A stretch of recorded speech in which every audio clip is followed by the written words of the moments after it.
Salut tout le monde! Pensez à ça une seconde. Transformer des inondations complètement dévastatrices en une ressource qui peut nourrir des millions de personnes. C'est un peu fou, mais c'est exactement le pari que l'Égypte est en train de relever. Le pays s'attaque à deux énormes défis en même temps, la sécurité de son eau et sa production alimentaire. Aujourd'hui, on va voir comment une menace naturelle est en train de devenir la clé de son avenir. C'est la question au cœur de tout ça, n'est-ce pas? Comment est-ce qu'on peut prendre une force de la nature aussi destructrice qu'une inondation et la transformer en quelque chose de précieux?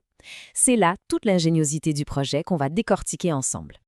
Alors, voici le plan pour aujourd'hui. On commence avec la menace qui pèse sur la mer Rouge. Ensuite, on regarde les barrages et les lacs construits pour la protection. Après ça, on va voir comment une inondation devient un trésor d'eau. Puis, on parle des millions de nouvelles terres cultivables et on termine, avec la grande vision derrière tout ça, l'autosuffisance. Bon, allons-y. On plonge directement au cœur du problème. Tout part de la côte de la mer Rouge, où on fait face à un défi qui est autant géographique que climatique. OK, regardons la carte en quelque sorte. On a des villes côtières, souvent des centres touristiques importants, qui sont littéralement prises en sandwich entre les montagnes et la mer. Alors imaginez ce qui se passe quand des pluies torrentielles arrivent. Toute cette eau dévale des montagnes à toute vitesse et n'a nulle part où aller, ce qui cause des inondations éclairs super destructrices. Pendant des années, ça a été un danger permanent pour les gens, pour les routes, les hôtels, bref, pour toute l'économie du coin. Alors, face à ça, l'Égypte n'est pas restée les bras croisés. Elle a réagi, et pas moitié. On va voir la solution, c'est toute une série de projets d'ingénierie vraiment massifs pour maîtriser ces eaux-là. Et ce qui est intéressant, c'est que ce n'est pas juste une solution. C'est un système complet, une nouvelle ligne de défense. On parle de 65 canaux d'évacuation pour, dévier l'eau, de nouveaux barrages pour la bloquer et de nouveaux lacs artificiels pour la garder. C'est vraiment un bouclier qui a été construit pour protéger toute la côte. Pour avoir une idée de l'échelle, juste quelques chiffres. 10 nouveaux barrages ont été construits. Et on ne parle pas de petites digues, là. Ce sont de vrais ouvrages d'ingénierie pensés pour retenir des quantités d'eau absolument gigantesques. Et cette eau, une fois bloquée par les barrages, il faut bien la mettre quelque part, non? C'est là qu'entrent en jeu 7 nouveaux lacs artificiels. Ils servent de réservoirs géants, ce qui permet de garder les villes et les villages bien au sec. Et le prix de tout ça, accrochez-vous, plus d'1 milliard de livres égyptiennes. C'est un investissement absolument colossal, mais ça montre bien que l'État était vraiment déterminé à régler ce problème une fois pour toutes. Et c'est vraiment là que l'histoire change. Parce que le projet ne fait pas que protéger. Il va plus loin. Il crée une occasion. L'eau, qui était l'ennemi hier, devient aujourd'hui un vrai trésor. Ce concept de trésor d'eau est vraiment la clé. L'idée est simple, au lieu de laisser toute cette eau de crue se jeter dans la mer et être perdue, on la capture, on la stocke, et là, elle devient une ressource stratégique. Oui, pour les villes, mais surtout, et c'est là que ça devient génial, pour l'agriculture. OK, ça nous amène directement à la deuxième phase du plan.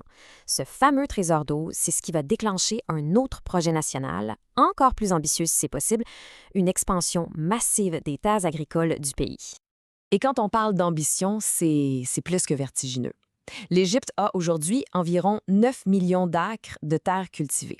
L'objectif, en ajouter 4,5 millions de plus. On parle donc d'une augmentation de 50 de la surface agricole du pays.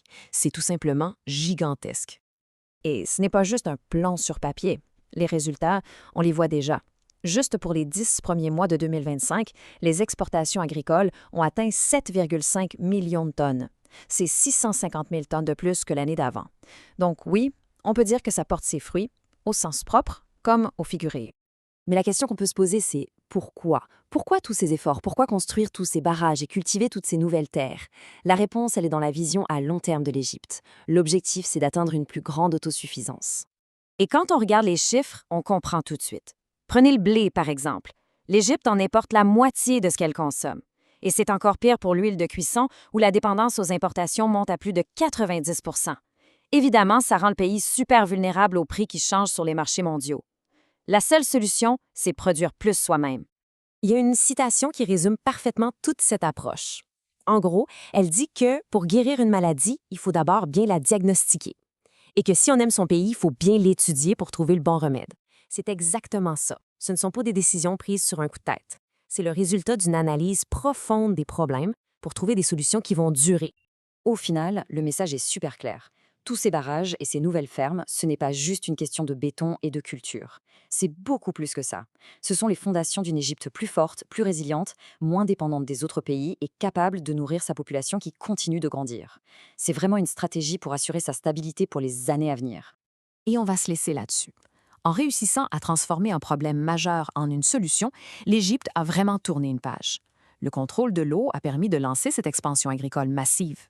Alors maintenant que ces deux piliers sont plus solides, on peut se demander, quelles sont les prochaines étapes? Quelles nouvelles frontières le pays va-t-il pouvoir explorer? C'est peut-être dans ces nouvelles terres vertes que l'avenir de l'Égypte est en train de se dessiner. Merci d'avoir été là.